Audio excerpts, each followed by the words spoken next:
डिग्गी में डाल के लाया था खबर, डिग्गी में। और आके कहा कि कोई बात नहीं करनी है, मेरी तो शक्ल भी नहीं देखनी है और मेरा नंबर भी ब्लॉक कर दिया। अरे भाई जब बात नहीं करनी और शक्ल नहीं देखनी तो फिर ये सब क्या है?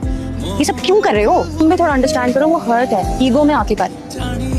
तुम ये प्यारी सी डिंपल निकाल के बन के जाओ ना उसके पास, समझाओ उसे, मान जाएगा। कामयार ने अरेंजमेंट्स कराई है, कल आया था यहाँ पर, तो मेरी शक्ल भी नहीं देखनी चाहिए, फिर भी मेरे लिए इतना कुछ कर रहा है। शक्ल तो वो मेरी नहीं देखना चाहता। चाहता तो वो तुम्हें भी है, और ऐसा चाहता है जिसकी सिर्फ हसद की जा सकती है। जाने मत देना उसे, तुम्हारे लिए वो कुछ भी कर सकता है, कुछ। आप क्या क्या कर रहे हैं आप? तुम्हारे कारनामों के बारे में तुम्हारे वालिद साहब से बात करने आया हूँ। इनसे क्या बात कर रहे हैं? ये मुझे आपसे भी कम जानते हैं। एक बात बताओ, पूरी दुनिया में क्या कोई ऐसा शख्स है जिसकी बात तुम सुनते हो? था ना, फिर उस शख्स ने मुझे छोड़ दिया। तुम्हारी हरकतें देखने के बाद दुनिया का कोई भी बाप अपनी बेटी की शादी तुमसे नहीं करवा सकता था। मुझे करनी भी नहीं है। तो फिर बार बार हमारे घर क्यों आते हो? अब नहीं आऊंगा। भाई गलती हो गई मेरी बेटी से, हम सब से। क्या चाहते हो कि हम सब जहर लेके मर जाएं? नहीं नहीं, ऐसे तो बिल्कुल नहीं चाहता मैं। मरने के लिए मैं हूं ना, रोज घुट घुट के मरता हूं मैं।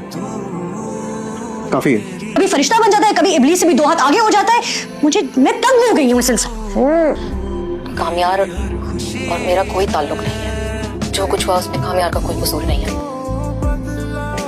कम से कम उसमें इतनी हिम्मत थी कि उसने अपनी गलती मान ली।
लिख दूं तुझे मैं